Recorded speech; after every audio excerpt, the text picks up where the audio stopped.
दुख हो जिंदगी का, बहुत दुख तकलीफ। जैसे वो बहन ने लिखा, मेरे कर्जे में लदालुम हो गई, तकलीफ बढ़ गई, शरीर का रोग था, 15-20 साल हो गए, आराम नहीं, बेटे भी व्यसन में डूबने लगे क्योंकि कर्जा बढ़ गया। टेंशन में रहेगा आदमी तो गलत संगत की ओर चला जाता, व्यसन में आदमी पड़ने लगा केवल टेंशन के चक्कर में।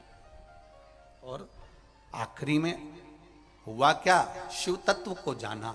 आपसे भी निवेदन है, जब दुख की घड़ी अपार हो, समस्या बड़ी हो, बहुत तकलीफ हो, बहुत कष्ट हो, एक लोटा जल जब महादेव को चढ़ाने के लिए जाओ, चढ़ाकर 2 क्षण मंदिर के अंदर नंदी के पास 2 क्षण बैठकर मेरे महादेव को निहारना। अपने दिल की बात उसके पास में बैठकर नहीं भी कहोगे ना तो नंदी के पास। श्री शिवाय नमस्तुभ्यम। दोस्तों, आज हम आपको एक बेलपत्र का अचूक उपाय बताएंगे। एक बेलपत्र लेकर प्रदोष के दिन अशोक सुंदरी के स्थान पर चढ़ा दें।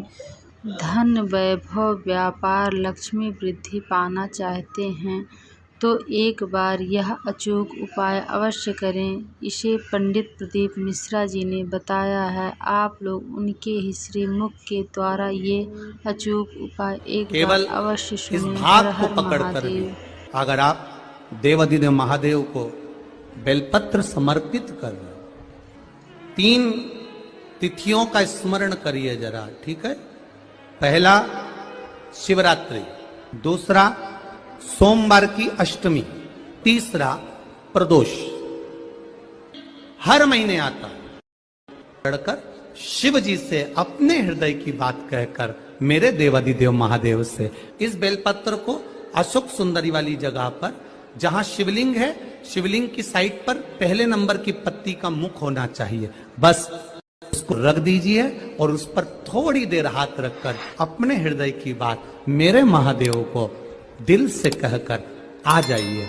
अगली सोमवार की अष्टमी या अगला प्रदोष या अगली शिवरात्रि जब आती है, मेरा महादेव आपकी मनोकामना का भाव पूर्ण कर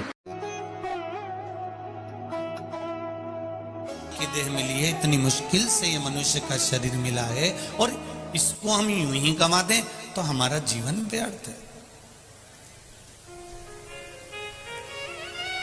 पड़ोसन के यहां बैठो ना तो सोचना कि आज मैंने अपना समय बर्बाद कर दिया।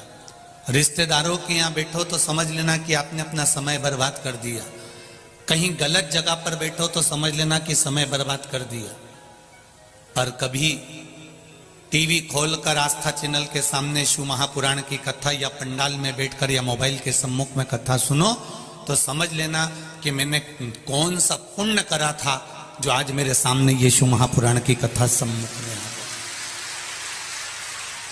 हमारी कीमत भगवत भजन से। अभी तुम यहां से निकलो, बाहर जाओ, बहुत सारी दुकान लगी हैं। चाय पूछना कितने की है, कितने की चाय? 10 रुपए की। ओहो,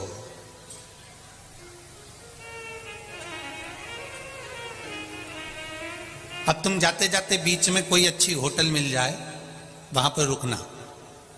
चाय कितने की है? 25 रुपए की। फिर और जाते जाते कहीं 4 स्टार होटल मिल जाए, 4 सितारा होटल मिल जाए तो वहां पर पूछना चाय कितने की है? 90 रुपए की। फिर कोई 5 स्टार होटल जहां वीआईपी जाता हो, वहां जाकर पूछना चाय कितने की है? 200 रुपए की। जो चाय, अब उसने कोई अलग से तुम्हारे लिए 200 रुपए में कहीं केसर और पिस्ता तो नहीं डाला होगा चाय के अंदर।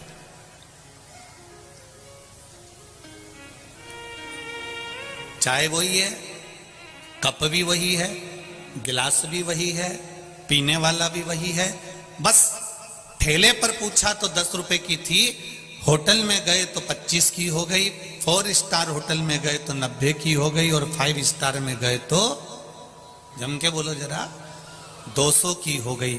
अर्थात चाय वही है, पर चाय की वैल्यू कहां बढ़ी? जब वो ऊंची जगह पर जाकर बैठी तब उसकी वैल्यू बढ़ गई। 10 रुपए की चाय 200 की हो गई। उसी तरह आप कहाँ बैठ रहे हो, पड़ोसी के यहाँ बैठ रहे हो कि पान की दुकान पर बैठ रहे हो कि चौराहे पर बैठ रहे हो, आपकी क्या कीमत है। पर जब आप शिव महापुराण की कथा में जाकर बैठते हो तब आपकी कीमत परमात्मा जानता है। आपकी कीमत परमात्मा जानता है।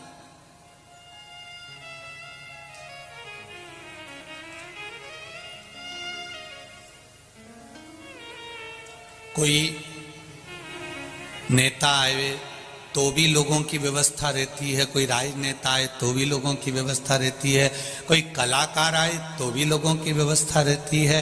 पर आज अगर किसी रूप में भी यहाँ पर सेवा में आप लोग लगे हुए हो तो जरा भगवान को धन्यवाद देना कि कौन सा पुण्य करा था मैंने, जो मेरी नौकरी को, मेरी सर्विस को इतने साल हो गए पर शिव महापुराण की नौकरी करने की मौका नहीं मिला और आज भगवान ने शिव पुराण की नौकरी में लगाया। नेता की बहुत करी, अभिनेता की बहुत करी, राजनेताओं की बहुत करी, पर आज तुम शंकर की कर रहे हो, यहां सियोर वाले महाराज की नहीं।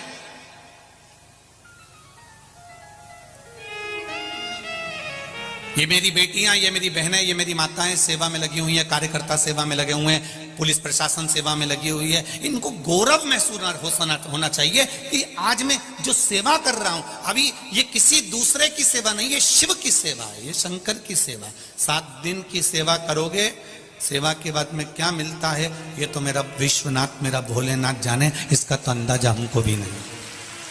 क्या सेवा का फल मिल सकता है ये मेरा शंभू जाने, ये मेरा त्रिकालदर्शी। एक पत्र आया है, देखिए उस पत्र में कोई डॉक्टर साहब ने पत्र लिखा है।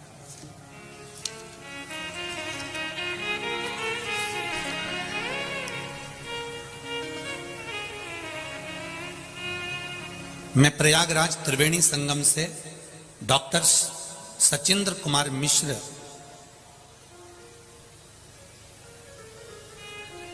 पुत्र श्री कमलेश नारायण जी मिश्र निवासी 94A12 राजीव नगर प्रयागराज से उत्तर प्रदेश से हूं। कहीं बैठे हैं डॉक्टर साहब तो हाथ हिलाइएगा। आप ही हैं? श्री शिवाय नमस्तुभ्यम। आप तो पास में बैठे हैं, माइक दे दूं आपको? दे दो जरा। क्या होता है, दूर कोई बैठा रहता है तो माइक पहुंचने में टाइम लगता है, इसलिए हम लोग नहीं पहुंचाते आजकल।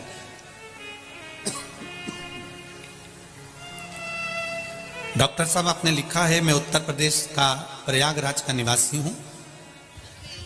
पहले तो मैं आपको नमन करता हूं कि आप प्रयागराज की भूमि से आए हैं, आपको प्रणाम करता हूं मैं। पिताजी भी हमारे आए हैं। पिताजी कहाँ खड़े रहिए। श्री शिवाय नमस्तुभ्यम बाबूजी। आप माताजी पिताजी श्री शिवाय नमस्तुभ्यम। आप प्रयागराज की भूमि से आए हैं, त्रिवेणी संगम से आए हैं, गंगा यमुना सरस्वती का जहाँ संगम है, ऐसी पावन धरा को आपको नमन करता हूँ। हमने आपको जल भी भेजा था, गंगा जल भेजा था ट्रेन से बनारस, जब आप जा रहे थे। जी जी। तो मैंने ये भैया है ना, ये फोटोग्राफर, हाँ। इनसे लेटे हनुमान जी का प्रसाद और त्रिवेणी का जल भेजा था। जरूर जरूर, बाबा की कृपा। हाँ। आपने लिखा है इसमें जी कि मैं पेशे से डॉक्टर हूँ, चिकित्सक हूँ, बाबा की कृपा है, खूब आनंद में है।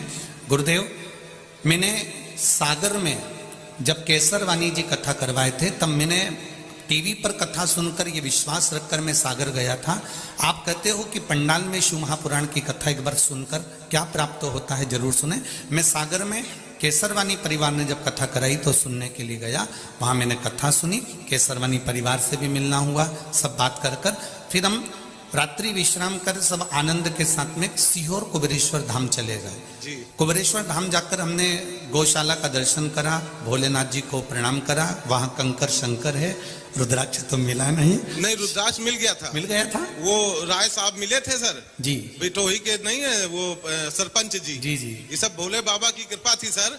हम भोजन करने गए थे बाहर ढाबे में, वही वो अचानक मिल गए। अच्छा, उन्होंने दे दिया। उन्होंने दे दिया। फिर आपने लिखा है, मैंने अपने बेटा और बेटी के लिए क्या मांगा था भोलेनाथ जी से? MBBS में एडमिशन के लिए। अच्छा, बिटिया ये आई है। हो गया दोनों का? नहीं, एक का हो गया है, दोनों इसका हो गया, बिटिया इसका हो गया। बेटी आपको बहुत बहुत बधाई, बाबा की कृपा है।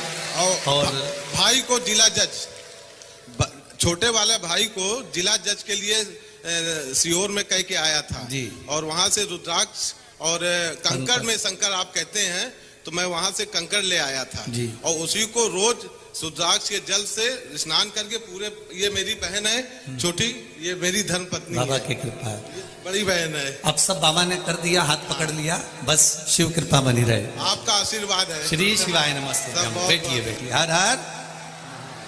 तो शिव कृपा, शंकर की उदारता, शिव की करुणा।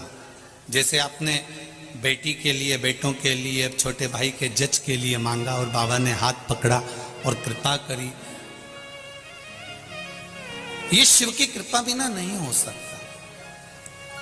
आप क्या प्राप्त कर रहे हो, आपको क्या मिल रहा है, ये हम नहीं जानते। वो तो आपके पत्र आते हैं तो हमको मालूम पड़ता है, नहीं तो हम तो इतना जानते हैं कि शंकर की कथा कहना है, शंकर की कथा सुनना है और शिव को बाँचना है, शिव को बचवाना है और शिव को ही श्रवण करना है। यहाँ कोई दूसरा है ही नहीं।